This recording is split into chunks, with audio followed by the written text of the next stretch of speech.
Grumpy Old Geeks, a weekly talk show hosted by Brian Schulmeister and Jason DeFilippo, discussing the finer points of what went wrong on the internet and who's to blame.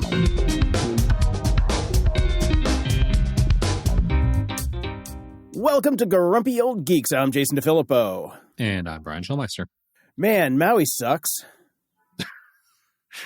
It's really sad, man. I mean, I hope the banyan tree survives, obviously. Be nice if a lot of the people survived. Yeah. So, the count's going up as they're finding things. Man, that is a storm. You do not want a hurricane winds with fire on an island. That's bad. Yeah, on an island. I was just checking this morning. I had a friend of the show, Fogarty. I've only been to Maui once, and when we were there, we flash mobbed Charlie's Restaurant and Saloon. I don't know if you've ever been there, but we went there with the creme de la creme of Irish folk music and just showed up one night because we were on the cruise and the cruise pulled in and we had like literally the royalty of Irish music and just popped in and did a set. And it was so awesome. It was so awesome. I've gone past Charlie's Restaurant and Saloon because I've Mama's Fish House is one of my favorite restaurants in the world, which is just a little bit further down that road. So. Yeah. So my roommate's niece and nephew are there. She's a photographer and he does tour boat stuff for, like a deckhand on dives and things like that. They went out for a shoot for her business. And by the time they came back, both of their places had been burnt to the ground. Ugh. They literally had what they were carrying on them. Yeah. It's a mess. It is a mess. It's a mess. But, there's no climate change. None whatsoever. Moving on. Well, we got a little bit of good news. Voyager 2 is alive. Mm-hmm. NASA has regained contact with Voyager 2. They use a network of ground-based transmitters to shout a command at the probe, telling it to turn back towards Earth. Obviously, this is more effective than when I shout at my child to turn around and come back. So it did take 18.5 hours to reach, so maybe I should give Lucas a little time. Yeah. Maybe he's just slow. Yeah. And I have not changed any of my setup regarding social media, so I still see X every time I launch my browser. It's starting to live up to its name. I mean, I know I'm a good-looking guy, but really, in the last few weeks, I've had 2 to 3 new followers a day, and it's amazing, Jason.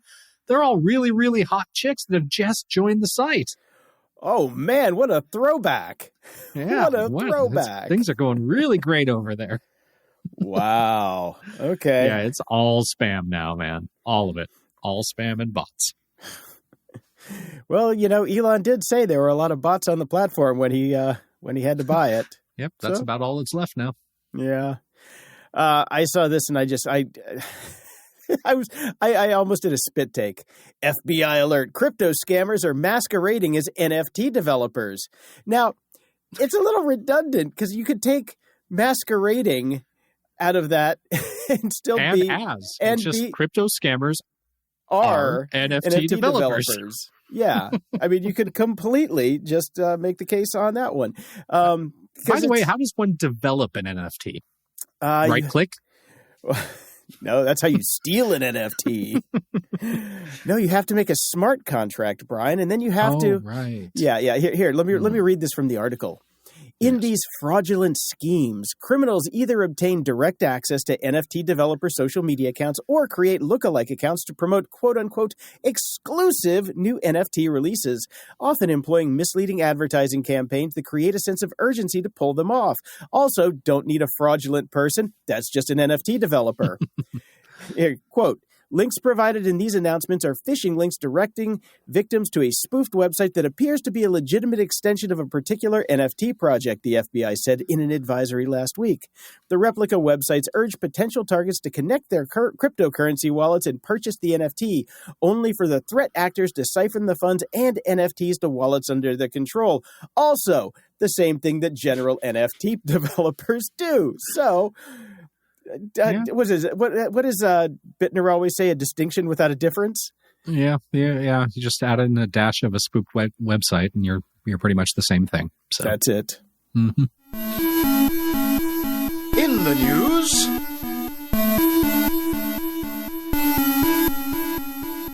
well, the room temperature superconductor seems to be a bust, as nobody's been able to replicate it. Nope. But we did get this. Scientists have reproduced last year's nuclear fusion breakthrough. Scientists at a federally funded research center in the U.S. have successfully conducted a second, that means it's been reproduced, nuclear fusion reaction experiment that resulted in a net energy gain. That's pretty awesome. So the process is said to have a lot of potential as a source of sustainable low-carbon energy that could help combat climate change. Obviously, there's quite some way to go until this becomes a viable option for mainstream energy production with the capability of powering homes. So basically, we'll get a chance to install a flux capacitor into our car right about the time self-driving actually works. Yep, that's about it. 20-some-odd years. Yes, Mr. Fusion. Tomorrow. The cool thing about the second experiment, though, was they actually improved on the output from the first experiment. Yeah, so they did. So it's getting better, not worse. So that's a plus. But speaking of worse not getting better, PayPal has launched their own stablecoin because they apparently think this is 3 years ago. Got to do something. When's the last time you even talked about PayPal? And PayPal's actual core business is probably going to go out of the way pretty soon because people basically have been using it to transfer money to each other like a Venmo as a competitor.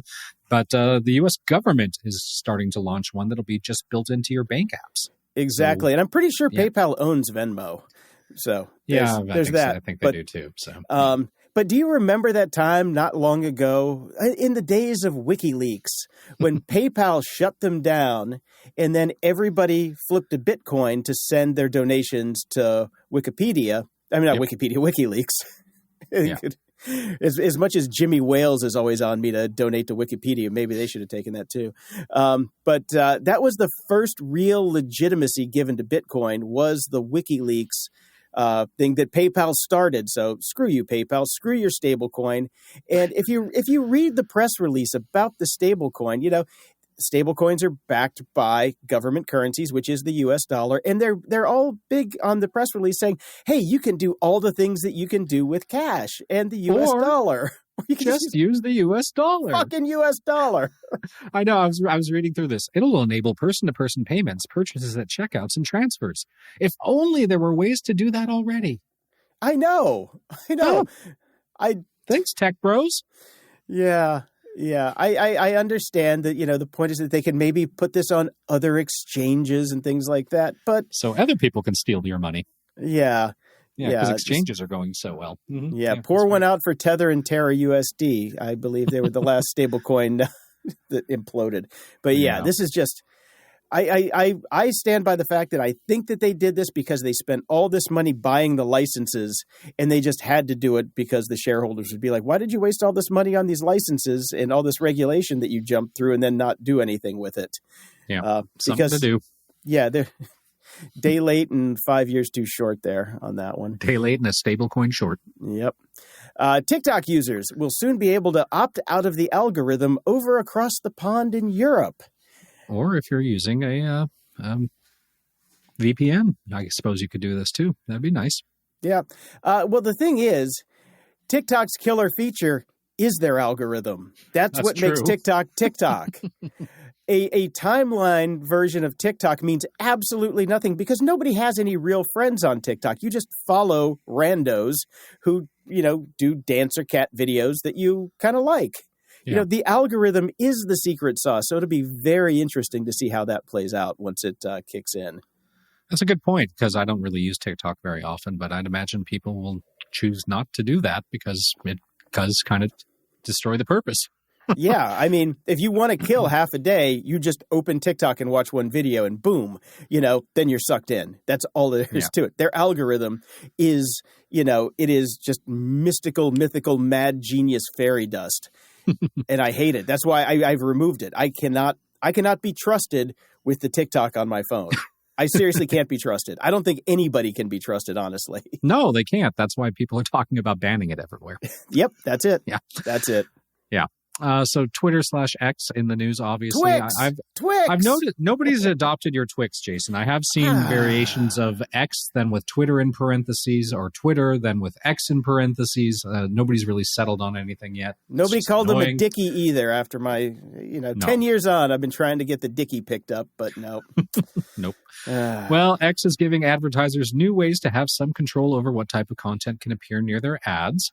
They're adding sensitivity settings, or what I call the neo-Nazi setting that allows advertisers to choose between different types of content filtering for their ads. So they're desperately trying to get advertisers back. People have been getting upset about their major brands, McDonald's being placed near neo-Nazi accounts, Holocaust deniers, and other previously suspended users like, say, I don't know, Donald Trump.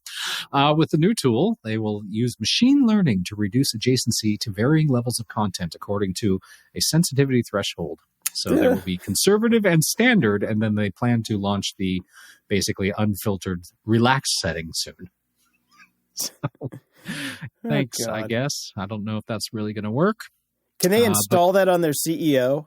I wish. That'd be great. I would like a very conservative setting put on that guy so I hear a lot less. Yeah. They have been fined for belatedly compiling. What am I, a programmer again? Yeah. With a search warrant for Donald Trump's account. Special counsel Jack Smith was granted a search warrant for former President Donald Trump's Twitter account as part of his investigation into the events of January 6, 2020. He got the warrant in January, but he had trouble getting the records from Twitter. Imagine that. First, they encountered an inoperative website used for law enforcement to make legal requests. I guess he shut that down. After they were able to serve the warrant, they were slow to respond, according to court records, and they finally turned things over 3 days after the court basically told them they had to. So they got a big whopping $350,000 fine for being held in contempt. You know, for most companies, we would make a joke that that's just, coffee creamer money. But for X, not anymore. Yeah, for them, that's actually significant. That's a couple rents, I think. That they're not going to pay. Yeah. I'm interested to see if they actually pay this bill on time.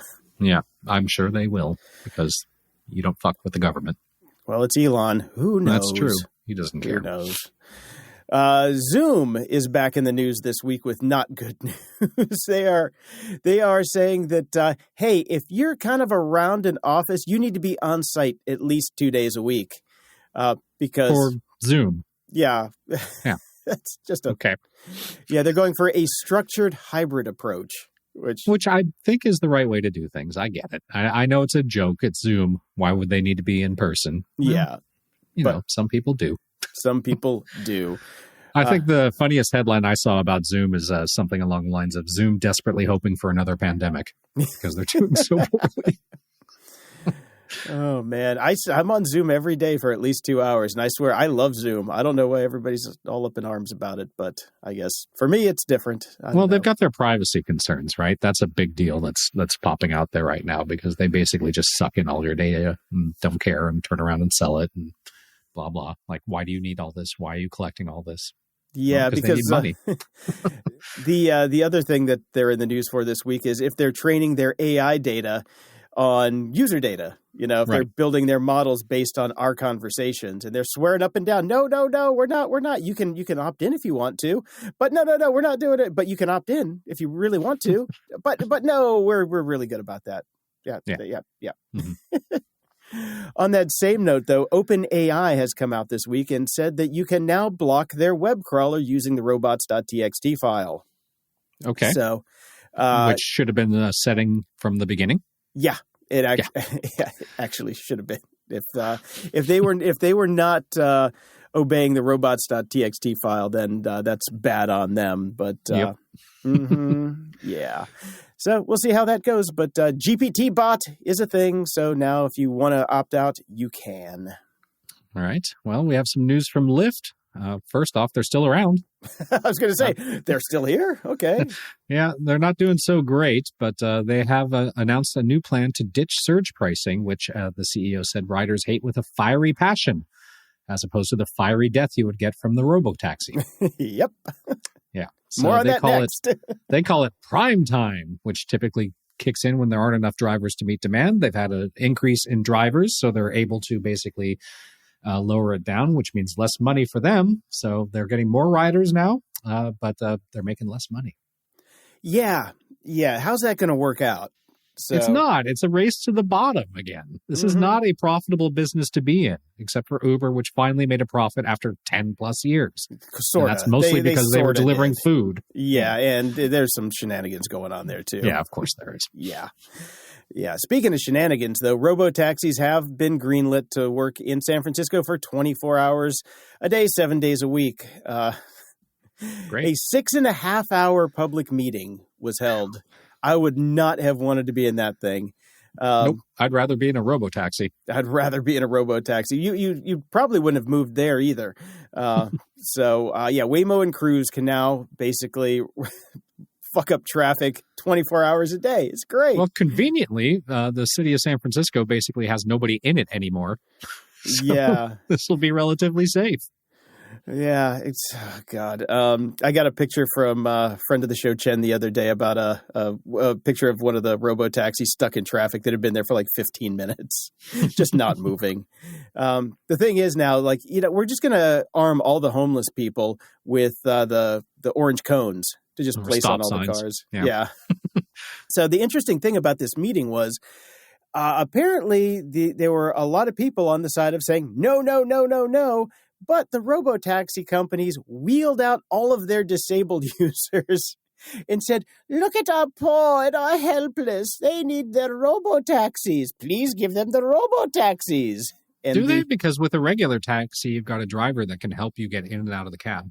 I know. That's why everybody's saying that the companies rolled these people out literally so they could do that. Right. Yes, I mean, I've had to call actual cabs for people in wheelchairs that needed disability access, and the drivers are key in helping you get in and out of the vehicle. Yes. So when a blind person calls one of these robo taxis and ends up in the trunk, whose fault is that? But this is going to be a mess. This is just going to be a mess. Yep. I'm getting the popcorn ready. Yep. And I've got two final stories this week that are just awesome. Paulina Poroskova and Bella Hadid were both sued over pictures that they posted on Instagram that they didn't own. Right. I love it. Bella's going to court. Paulina settled out of court. She was the smart one. And Paulina actually said, hey, look, my bad. I didn't know that I couldn't do this, and it is illegal. Yep. Bella's like, I'll see you in court. So I tell you, if this were me, I would just walk into court and I would be my own defense, and I would just say Pinterest. Yeah, well, that doesn't work, unfortunately. No, it doesn't. It doesn't work. So, posting pictures that other people took, even if you're in them, is still illegal, people. Still illegal. Yeah. You got paid to be in that photo. You don't own the photo. Well, not technically on Bella's case. Those were candids on the street. Oh, okay. She did not get paid for those. Those were pictures of her just basically, I think this guy is like, a paparazzi scumbag. Right. But it's still his camera, his time, his photograph. Doesn't matter. Right. Still his.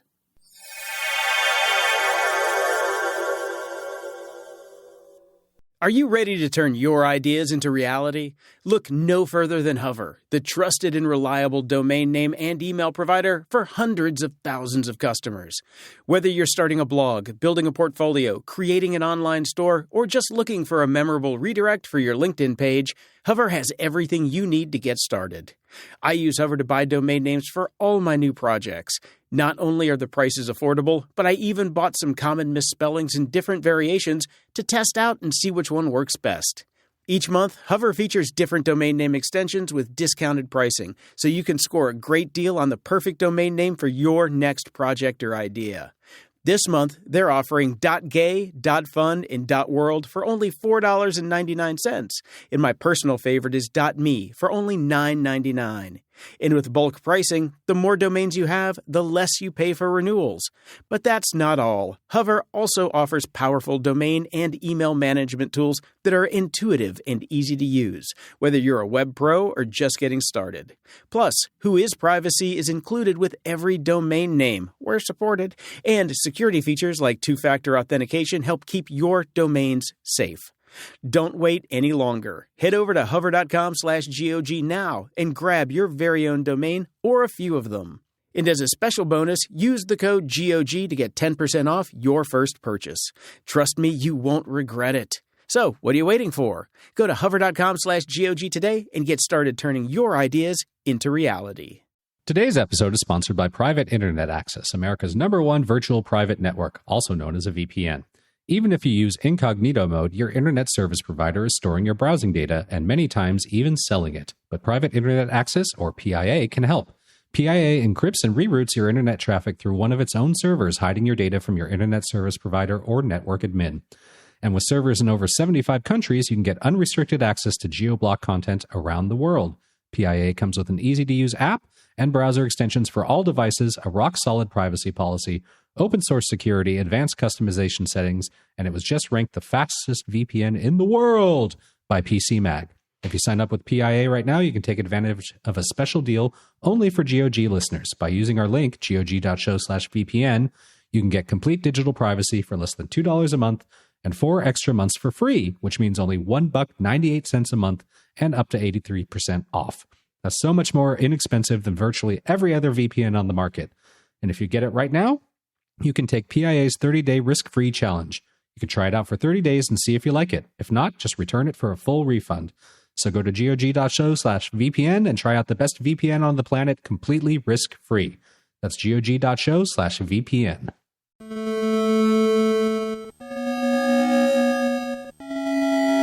Media Candy. So I mentioned last week that my birthday was on Saturday. Mm-hmm. And so I had a Jason Bourne festival because my name's Jason and I was born that day. Get it? Very clever. Yes. Yeah, I got it. Mm-hmm. Yeah, I didn't. I fell down laughing. I wasn't that clever. Friend of the show, Bob Fogarty, actually pointed that one out. Oh, okay. There you go. So I watched the first two movies. Me and my roommate watched the first two. Now, see, the first movie was directed by Doug Liman and is a classic. I love that movie. Even though when you go back to it, Jason Bourne, a.k.a. Matt Damon, is like 5 years old in it now. This movie is over 20 years old. Can you believe that? No, I cannot believe can't. this movie is over 20 years old. It really seems like it's like not that long ago. And I love that movie. It's a fantastic movie beginning to end. Then Paul Greengrass stepped in, and I swear to God, the only thing he did was try and do the same movie and just shake the camera the entire time. It's just the worst use of shaky cam. It was nauseating. Did Blair Witch come out somehow in between there? No, Blair Witch was. I think he directed That's that probably too. 30 years old, right? Yeah. Oh, at least. But man, it was so disconcerting to watch. I mean, it was so bad. It was so bad. And he did 2, 3, and 5. So I stopped. I'm not even going to bother watching the other ones. Tony Gilroy did number 4, that weird one in the middle, with what's his name, who got run over by the snowplow. Jeremy Renner. Jeremy Renner was in that one. Yeah. But I got to say, the first movie has legs. I still enjoyed it. So, all right. And what's her name? Frankie Potent from Run Lola Run. Oh, yeah. I remember she was in one of those. Yeah, she was in the first one and about 5 minutes in the second one. But also, if you want a great movie, go back and watch Run Lola Run while you're on the treadmill. It's good for you. That's a great movie. Great soundtrack, too. The best part of that movie is the soundtrack. Yeah. Star Trek Strange New Worlds had its season finale last night. I did not see it. Okay. I was up watching the Netherlands and Spain play in the Women's World Cup until well past my bedtime, so I just didn't get a chance. But I heard it's good. You fucker. I came into the office early because you put it in here and I thought you saw it. So I actually scrubbed the last 20 minutes so I could get to the end to see what happened so we'd have something to talk about. Well, no, sorry about that. Well, spoiler alert, cliffhanger. Ha! That's what I've heard. You can't, again, with the internet now, you can't launch any website without things getting spoiled. So. Yeah, which you did in this next story. So go ahead by putting this one in, asshole. No, I didn't tell you. It doesn't say what happened. And again, I read this. I don't know why I read this. Neil Gaiman won't let Good Omens story end like that. I haven't finished Good Omens season 2 yet. I've watched the first 4 episodes, so I've got 2 to go. But apparently there is a bit of a cliffhanger for the ending. And they asked him on, I guess he still hangs out on Tumblr. He asked him, is it going to, if it doesn't get renewed for season 3, how are we going to find out what happened? And he said he'd write a book. Okay. If they don't do it. So I'd almost prefer that. I would. I'm honest. I like the characters. I like the visuals. I like how they're doing it. Yeah. Me too, but I love a good book. That's true. And so does Apple TV Plus, apparently, except for not Foundation. Dan Ackerman, the editor-in-chief of Gizmodo, has accused Apple TV and the producers of the Tetris movie that they just did. I can't remember what it was called. Tetris. Tetris. There you go. Tough one there. Shocking. Tetris. Well, that's yeah.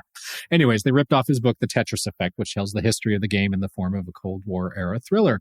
So he wrote the book back in 2016, and later that year he got a strongly worded cease and desist letter from the company that owns Tetris, the Tetris company, to stop him from pursuing film and TV opportunities, which lets you know that they were working on something, and he is basically saying that they basically stole huge parts out of his book, which, I mean, it was a real life thing that happened. So that's his problem. It's historical, you know? Yeah, that's going to be it. He's going to have a hard time proving that. Disney Plus is raising prices. Hang on. I got something to say about this Tetris action here. I tried to watch the movie. It's terrible. So I got 5 minutes into it and I said, no. Yeah. Well, okay. We got about the same. Yeah. It was weird. The pacing was all messed up. And so I hope his book is actually better than the movie, because the movie was just bad. I mean, yeah. And some people got halfway through it and said it got bad halfway through. And I'm like, if it got bad halfway through, your taste really sucks, because it was bad from the get. Yeah, it didn't have a good start. No, it did not at all. Yeah. Okay, well, continue. Bob Iger, in his quarterly earnings call, announced that the ad-free Disney Plus premium tier would be raised to $13.99 on October 12th. It's the second $3 price increase in the last year. The current $10.99 subscription price was set in December. Hulu's ad-free plan is also getting the bump, raising it to $17.99 a month. $17.99 for Hulu. Yeah. See, No. I get Hulu as kind of a free add-on for Disney Plus from an old package I'm grandfathered in on that I got on Spotify. So Yep. I don't. These are all messed up.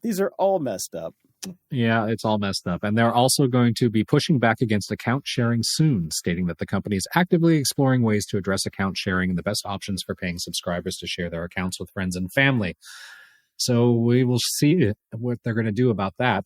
Disney is in a bit of a different position than Netflix when you think about it, because a lot of people get Disney for their kids, and they want that Disney to be available at grandma's house. Mm-hmm. And they don't want to pay extra for that. So yeah, we'll see. Yeah, That's going to be a landmine for them. And there's going to be people that age out, like the kids are going to age out and people are going to cancel their Disney Plus, but people keep making more people. So I think they've got a pretty good churn rate there. Well, Disney's done a very good job of protecting against aging out by getting, the Marvel stuff and getting the Star Wars stuff. Are they? Are people going to age out? I don't think so. I don't know. I think that there's a between the 20s and the 40s, I think that there might be a gap there, because the Marvel stuff is kind of run its course. That's when they need to fold ESPN back in. Yeah. That's when you're going to get your people that age group. So yeah. So yep. No, I mean, they're in a good position, I think. Yeah. And because they talked about subscriber loss, but a lot of that subscriber loss comes from these whacked ass deals that they did in India. So it's like kind of not, it's like apples and oranges. It's, they're looking at the bigger picture, but like in the US and Canada, I think it's kind of probably about the same. I think there was a slight loss, but still everybody's raising prices. I cover this on Boot Up all the time. Like everybody is raising their prices. And at this point, we're seeing those fast channels, the ad-supported channels, really starting to tick up in adoption, because you can just turn those on and watch stuff for free. I don't know, like TV fucking used to be. I feel like every story is just people reinventing things that already existed. It's unbelievable. Yeah. Thanks, Tech Bros, again. Well, this next story we have is slightly different. Well, this is new. This is new. Google is in talks with Universal Music to start licensing melodies and voices so they can create their own deep fakes. Yep. I don't know if you can talk about this article at all, since nope. You might be in the belly of the beast on that one. I can't really talk too much about it. The one thing I like about it is they're building in, it's entirely artist approved. The artist has to sign off on not only it being used, but how it's used and the way it's used. So that's a plus. And they get paid for it. Theoretically. They don't get paid for their regular music, so why would they get paid for this? I know. It's kind of crazy. Hey, any word on that, Grimes' AI challenge to let people use whatever they want of her stuff? Have we gotten any hits out of that yet? Any toe not a one. tappers? Not Any a one, earworms? Jason. Yep. All we get is continued interviews with Grimes recently talking about her first date with Elon Musk. Which is, how did she become a celebrity? Oh, yeah, she dated Elon Musk. Yeah. No, Before that, absolutely nobody cared about her music except for maybe 10,000 people. Hey, 10,000 true fans is all it takes nowadays. Oh, well, that's why she's still making music, I suppose. I guess. That Elon money probably helps. Just saying. Ups and doodads. Brian, I use the IMDb app all the damn time. Okay. It's annoying. It's always annoying because they always want you to sign in and or get an account. And I never want to get an account because I'm just looking up someone's details. That's it. Right. I just want to find out what they were in to get that, to scratch that itch. Well, there's a new app called Call Sheet from Casey Liss, who is the third wheel on the Accidental Tech podcast and my least favorite host. Which is very interesting. I was trying to listen to it the other night. They did a bit on this app, and I fell asleep before it got to that, which is how I usually get through Accidental Tech Podcast. But I didn't realize it was him until I checked out the article on it. It's a cleaner interface than IMDb, no logging in necessary. And so I went and I pulled up one of my favorite movies of all time, Megaforce from 1982. And it shows you the cast and the crew. And I click on click on Barry Bostwick, and it says known for acting. I click on every member, and at the very top, it always says known for acting. Then I get to the cast or the crew, and I click on Hal Needham, who is the director, known for acting. He's the director. He was a stunt coordinator, not really known for acting. Anyway. So not pulling great data. It's coming from some movie database, like an open source movie database. But right. I tell you what, for ease of use, it's not bad. It's, I think his rounded corners are a little too bulbous for my taste. My OCD is giving me really twitchy itchies because it kind of cuts into the anything with a longer title cuts into the actual artwork and really gets my that feeling that when you see something that is just quite off enough to give you the heebie-jeebies. Yeah, it's that. It's that. I usually just I fire up the Google bot and type in movie or TV show name cast and get all the information I need that way. Very quickly. There's always that too. There's always that again too. A solution not needed. Well, anyway, check it out if you are an IMDb addict like I am. I saw this come through and I thought this might be up your alley since you were the Flash guy. I always fucking hated Flash, but you made a good living off of making Flash apps. There's a new open source emulator called Ruffle that is, I guess it's built in part by a former Newgrounds employee. I can't remember what Newgrounds is anyway. The name is familiar. I thought maybe you would know. Don't know that one. Well, here's the deal. They made an emulator for Flash, and you can start playing old games. Well, I think it's kind of cool that you can bring out some of the old games. It apparently gets rid of the security problems that Flash had, which is nice. And the Chinese railroads can run again. I was going to ask about that. Yeah, link in the show notes if you don't know what I'm talking about.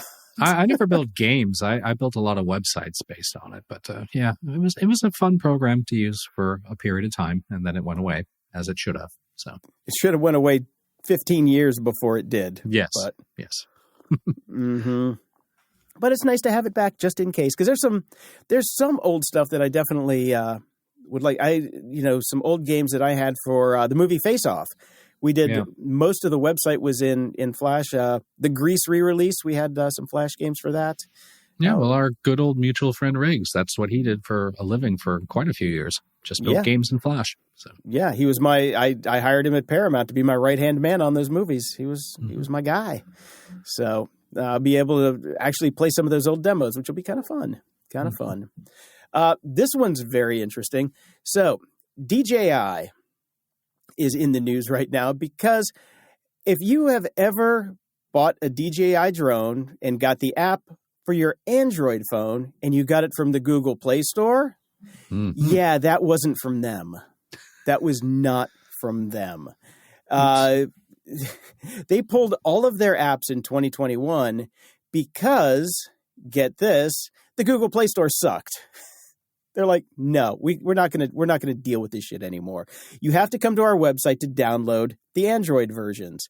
Well, scammers going to scam. They saw a market opportunity there and decided to say, hey, we're just going to make our own fake DJI apps, and we're going to make them look pretty real because they're going to use the DJI API. Mm-hmm. Yeah, well, DJI is now, trying to fix this whack-a-mole problem, and the problem here is threefold, and nobody is in the right here. Customers are stupid because they don't follow instructions. Yep. Google is shitty because they let these apps get through without any kind of verification. And Yep. DJI is stupid because they didn't at least put up an official app on Google Play that said, just even if it's a splash screen, says, hey, thanks for downloading this.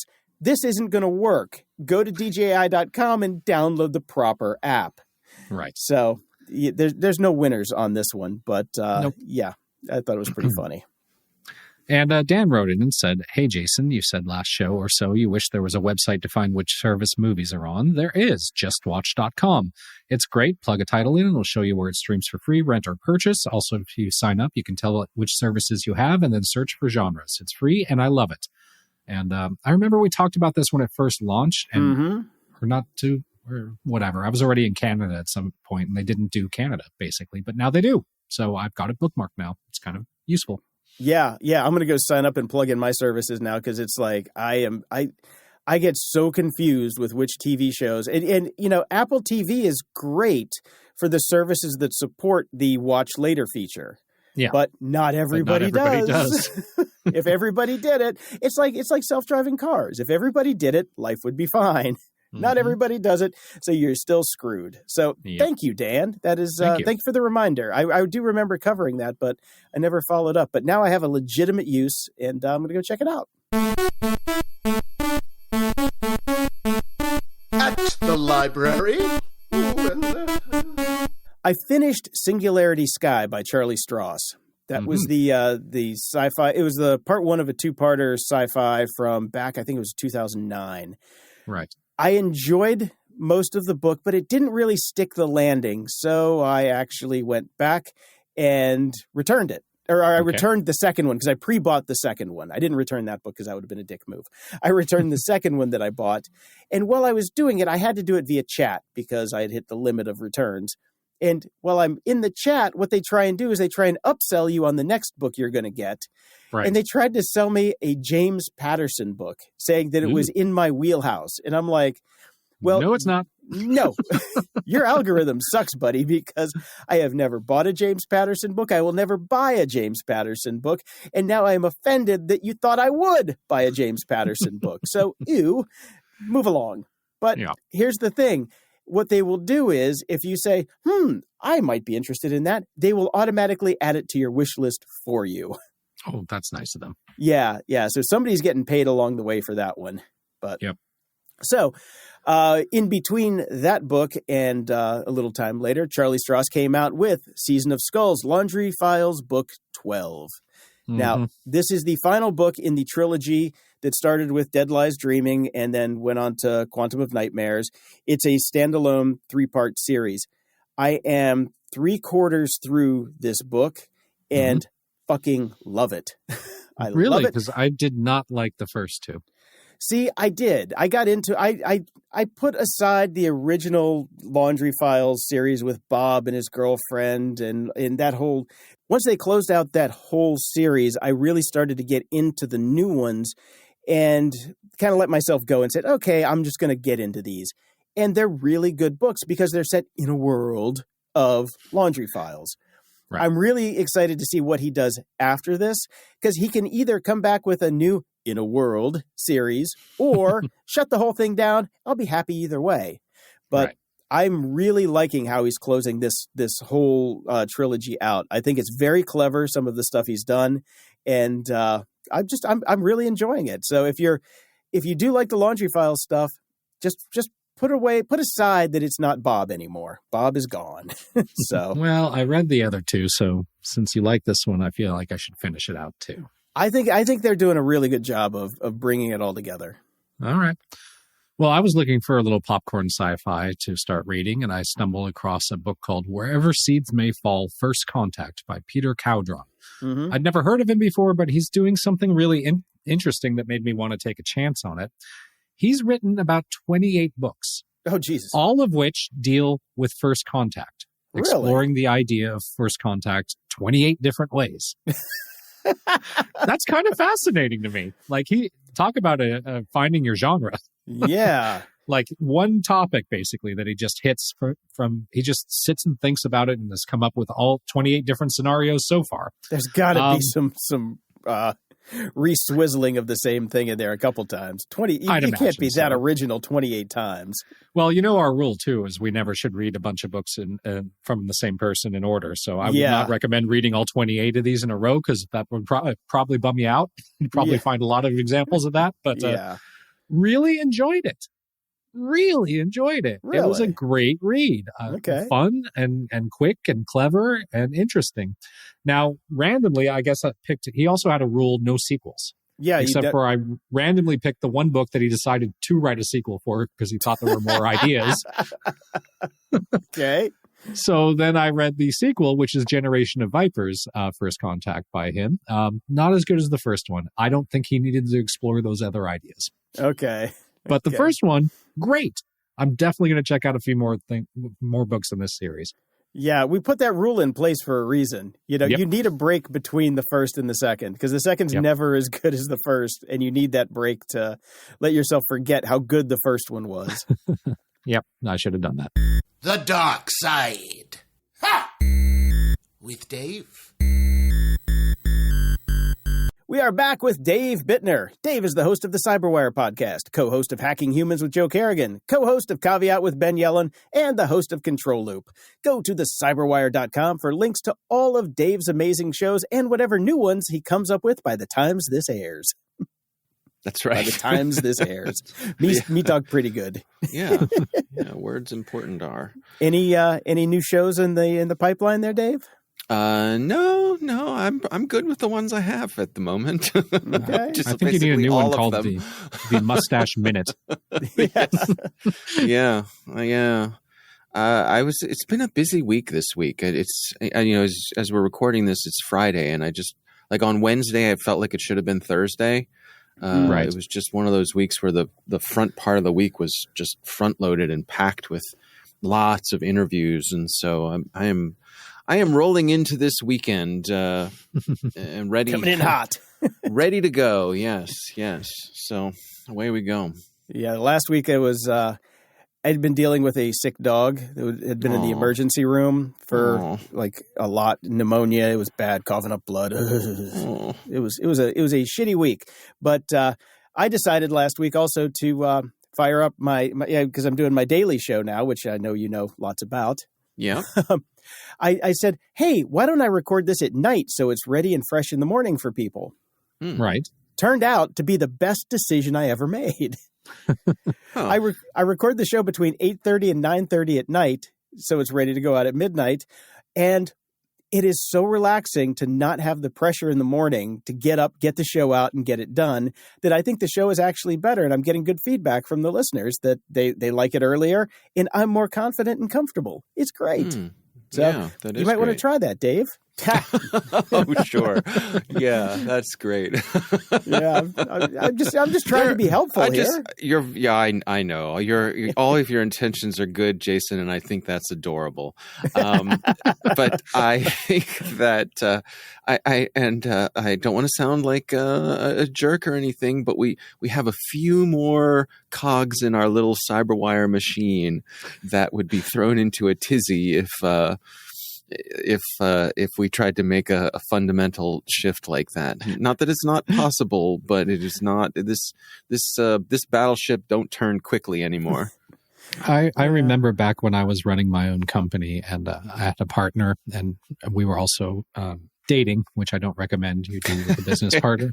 But we were, and we I were was living, married to my business partner for 20 years, so I know what you're talking about. You know of which I speak, Dave. Yeah, It is not a wise move, but nevertheless, you and I both did it.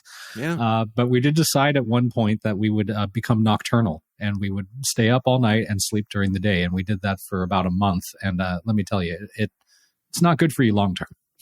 No. No. I'm still in bed by 10 o'clock. I know you're an early, but that's like fucking 3 a.m. for you, given your schedule.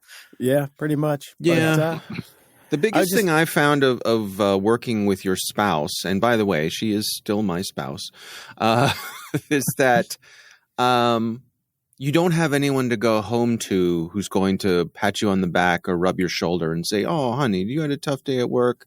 Let me do some stuff for you." Because chances are, if you had a bad day, you both had a bad day. Now, also, nobody to complain about that jerk that you work with. Yeah, that asshole at work. Well, the flip side is that if you both had a good day at work, then you have that celebration can be amplified. So sex is on. It just swings more.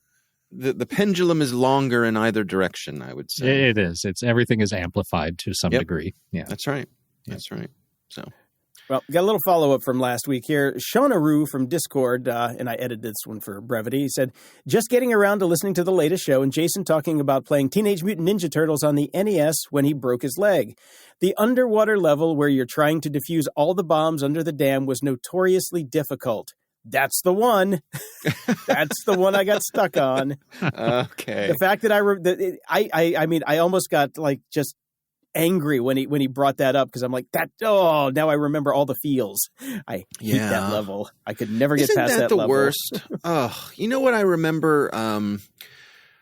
What was it? Myst. Remember Myst? Yes, I do. So Myst was groundbreaking and beautiful and fun and everybody had it at the time, but there was the damn puzzle level. There was just like the maze. Every level's a puzzle level. Well, no, but there was a maze level where, I think you were like underground and you were traveling on rails. Like what the secret to that one was? Sound. Yeah. Well, I remember that very well. Right. But I guess what I'm getting to is it sucks when there's a game that you were otherwise enjoying, but then there's one level. Like I remember Marathon had a level like that, back in the day on the Mac. There was one level. It's just like, oh God, it's just a chore to get through. And I want to get to the rest of the game because beyond this level, I'm having fun, but this level just sucks. And I wonder what's up with the developers where they're like, oh man, they're going to suffer through this level. Well, nowadays you can go to YouTube, but do you want to know my trick? I know the reason I remember that level so well, Dave, is because I couldn't get through it either. And you know how I found out how to get through it? Usenet. Right. I went to Usenet to find the hack on that one. Yeah. Then, I remember I had a little map drawn out in a notebook, north, south, east, west, and just trying to map the whole thing out to get out of there. But it was just laborious. Yeah. No, I remember that so well because same frustration, same level. Yeah. And I rarely feel left out on this podcast, but I'm just sitting here going, nope, don't get this at all. You never played Myst? For me, the stumper on Myst was launching it and then just going, what am I supposed to do? This is where's my gun? Now you see. Now you know how, Brian, when you and Dave go off on a Star Wars tangent, I just sit in the back and shut up. Right. So. Right. Yeah. Okay. No. And eBrown16 says the free Teenage Mutant Ninja Turtle game on Netflix is solid, has all the old feels. So if you have a Netflix account, you can get that one for free. And, my son said he was playing a Teenage Mutant Ninja Turtles game after we went to see the movie. So I suspect it's probably that one. Yeah, probably that one. That one. I haven't given that a shot. I tried the Stranger Things game, and it was so mediocre that I figured all the Netflix games were probably going to be like that, just quick turn and burns. But I'll give it a shot since it's free. Why not? Yeah, you never know. Yep. And Losing But Not Wrong says, happy coincidence, just released. And this is a link to the 9 best Teenage Mutant Ninja Turtle games. Yours, Dave, the arcade, comes in at number 1. Okay. Yeah, mine comes in at number 7 for the NES. By the way, I did get a couple of notes from folks on Mastodon who said they enjoyed our conversation about billionaires last week. So I don't know if we you got a any few other... on the Discord as well. Did you? Okay, good. They like the deep dives. Did anybody hate it? Billionaires. Billionaires. Right. Elon back-channeled me and said, don't do that again. Yeah. It's going to cut off your funding. Yeah. Okay. Fair enough. Yep. No, people did seem to like it. So good. That's good. Well, that's nice. Good. Nobody came for our heads. Not yet. Not yet. Yet. I saw this one and, of course, thought of you guys because, it's Star Wars based here. Star Wars-themed burlesque show, The Empire Strips Back, is still going. So then I had to go do a little deep dive on that. And because, of course, and that looks like something I would very, very much enjoy going to see. I would see it if it came to my town. I would be there, sure. Yes, I would go. Something about the sexy Imperial Guards that's really getting me here. The lone Yoda sitting in the theater, though, is a bit creepy. That was funny. I was cracking up. Right. What's he doing under that robe? Yeah. Oh, it's waitlisted for Toronto. Perhaps I shall be seeing this. I will report back, gentlemen. Please do. Okay. Yeah, it reminds me. Did either of you guys ever see One Man Star Wars? No. Okay. There was a guy who was making the rounds, and he came to our community. We do every summer we do a festival of the arts, and some of that we do smaller shows. And there's a guy who does One Man Star Wars, and he also does One Man Raiders of the Lost Ark. The Star Wars one, I've seen both of them, and the Star Wars one is definitely the better of the two. But basically, more material to work with, I think. Yeah, I guess it's sort of in the spirit of Lego Star Wars, where they make fun of everything, and that's what he does. But he goes through the Holy Trinity, the first three movies, and acts out all the parts, pantomimes things, and it's very entertaining and very fun. He does a great job. And I don't know if he's still doing it. This was probably 10 years ago that he came to our town, but I enjoyed it. If you're a Star Wars fan, it's a fun, funny night. Lots of, he knows his audience and plays to them well. So I'm working through all the original movies now with my kid. So Empire Strikes Back is up this weekend, which will be fun. But nice. To your point, those Lego Star Wars things are hilarious. Yeah. They are so well done. If you haven't watched them yet, they are just my son just loves them. He's howling with laughter. It's really good stuff. Okay, now that you're watching them with your kid, this begs the question: which versions? Versions? Well, whatever's on Disney. Oh, Disney Plus. So yeah, man, you're a bad dad. You are a bad dad. Oh, Jason. This is the second time on this episode I'm going to say how adorable you are. Dave, you're the guy that made me go get all of the original cuts for you if you don't. Yes. No. Yeah. Look, I'm with you. I'm with you on the original cuts. However, that is outweighed by one of the fundamental principles of parenting, which is you pick your battles. Yep. And so those movies being on Disney where they are easy to get, Battle One. Yes. There you go. Battle One. Yeah. So in principle, I'm with you. In practicality, I have to side with Brian on this one. Yeah, because I don't have like a Plex server or media server or anything. I'd have to like hook my laptop up to the TV. Okay, bad geek, bad dad. Come on. The fact that you don't have a Plex server in your house, what is wrong with you? Well, it was either have a child or continue on as a child myself, and I opted for the first one. See, that was your first mistake. I know. I'm aware of that now, but it's a bit late. Too late. It's too late. Right. No refunds, no returns. No, when they get this old, it's hard to put them up for adoption. Believe me, I've checked. Yep. Yeah. I got a couple of just little items before we wrap up today. For whatever reason, I decided earlier this week that I wanted to hear Don Henley's song "Dirty Laundry." I have not thought about that song in 20 plus years, and I desperately want to hear it now too. Yeah, I haven't heard it in 20 years, and I desperately don't want to hear it now. We are all on the wrong page today. It's not on iTunes at all. Good. Yeah. Good. So reached out to my audio editing team, and they checked, and it is on Spotify. So I did obtain a copy, but it's not on iTunes. And of course, the Eagles are notoriously bad when it comes to their stuff being on platforms. So it's not on YouTube either. But it just seemed like a strange hole in the library because there's lots of other Don Henley stuff. His albums are up there, but for whatever reason, that song is not on iTunes. And I don't get it. Why, it's stuck in the same room that The Cure's Killing an Arab is. Yeah, that's right. Yeah, well, there's holes all over all the streaming media, which is, to Jason's point, maybe I should have kept my library. Yep. Because I mean, there's bands I love, like there's this band Curve that I think they're one of the best, most underrated bands of all time, and only their last album is available on streaming. It's not available anywhere. All the old stuff, all the really good stuff, all the B-sides, all the singles, nowhere to be found, and it's just gone unless I dust off my MP3 player. Sucks. Yeah, I'll reiterate another pet peeve of mine, which is that there's an issue with soundtracks on some of these platforms. Like very bad. Yeah.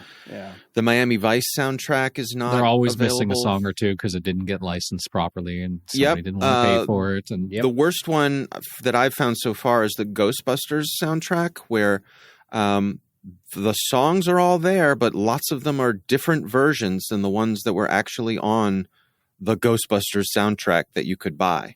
Right. And to me, that's not the Ghostbusters soundtrack. So, yeah. Lost Boys is the same way with People Are Strange by Echo and the Bunnymen. There's a different version. It's really hard to find the correct version of that. But I have it in my MP3 library that is sitting on my laptop. Because unlike Brian, I never deleted mine. I got 300 gig of MP3 sitting on my laptop. To be fair to me, I didn't delete it either. iTunes fucking did. Backups are a friend. I have a hard drive sitting in a drawer here. That's my collection of MP3s. And this was, I don't know, about a decade ago.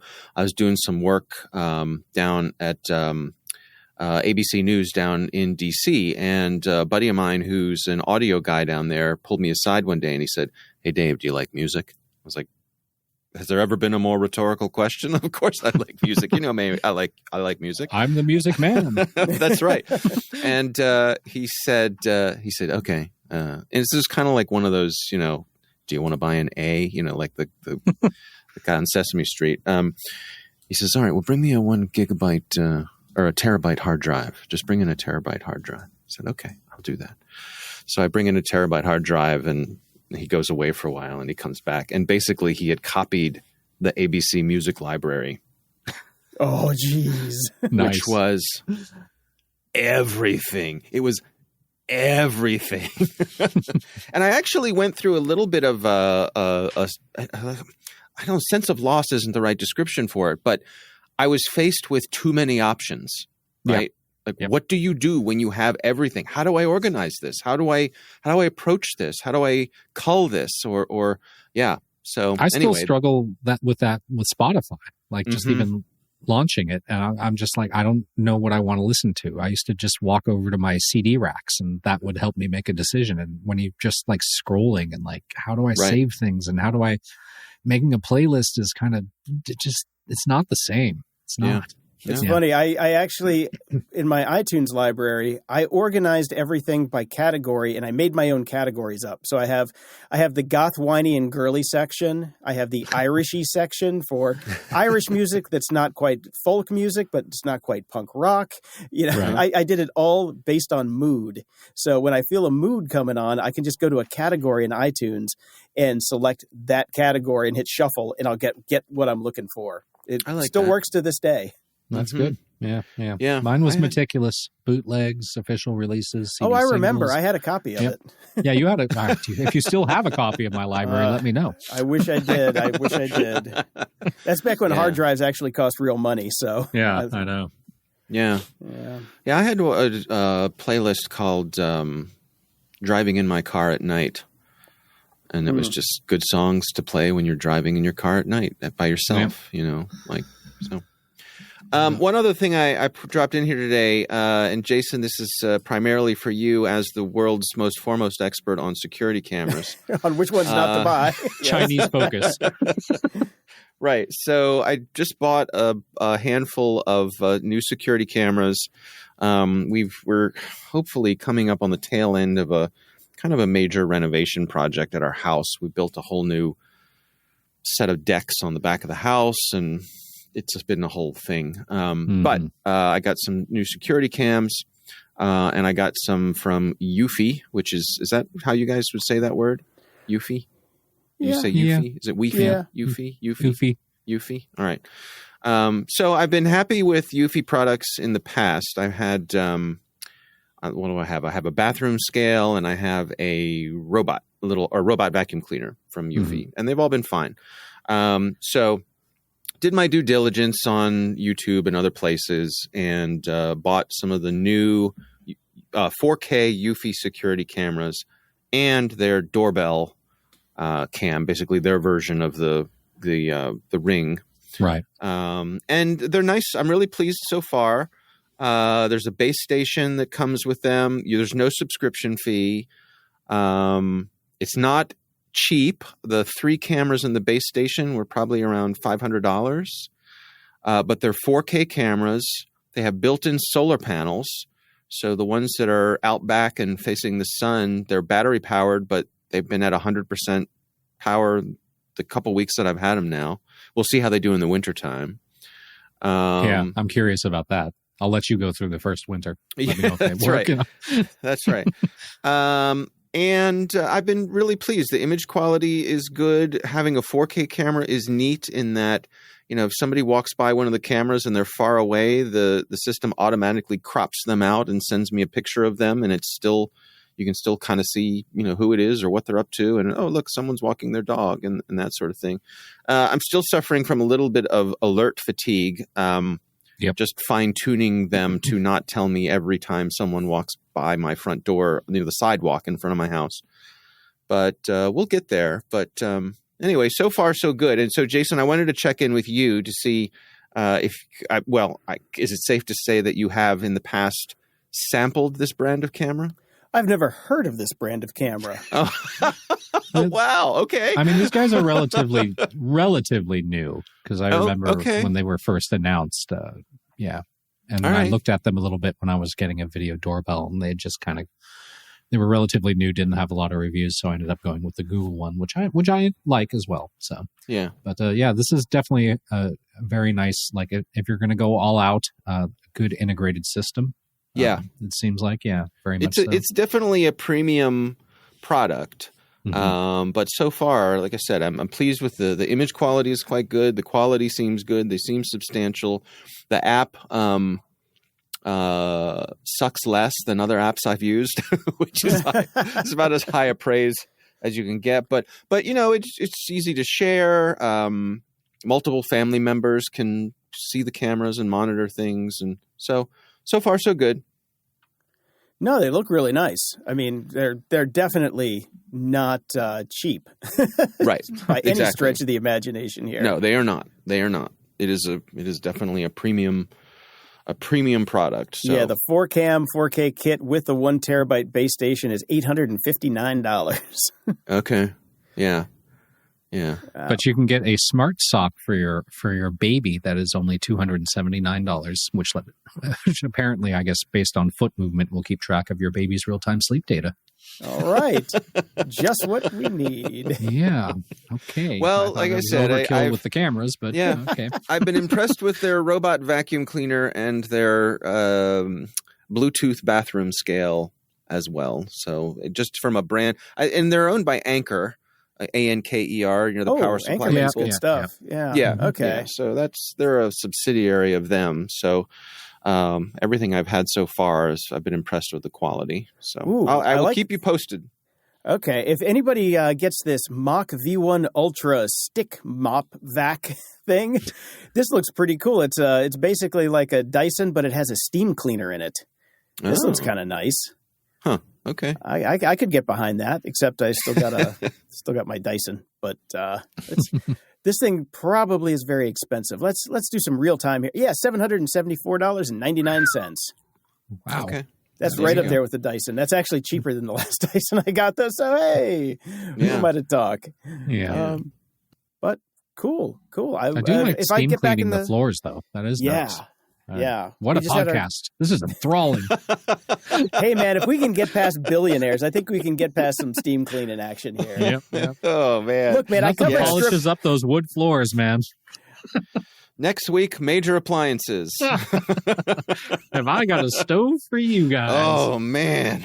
Oh, that middle burner where you could do the breakfast. Oh, so good. Mm-hmm. My favorite brand of socks. Next week on Grumpy Old Geeks.